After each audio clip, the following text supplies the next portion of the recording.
കയ്യിലുമുണ്ടേ ഉള്ളു നിറഞ്ഞ റസൂല്. നൊന്ത് കരഞ്ഞാലും ഉമ്മ പാടുന്നൊരു പാട്ടിലുമുണ്ടാ മദ്ഹ്.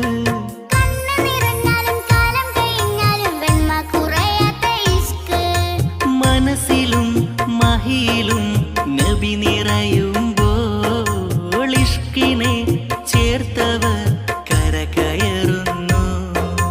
നടന്നു നടന്നു മുത്തിന്റെ ചാരെ മാനം കൊടുക്കുന്നു. ഹിതം പറയുന്നു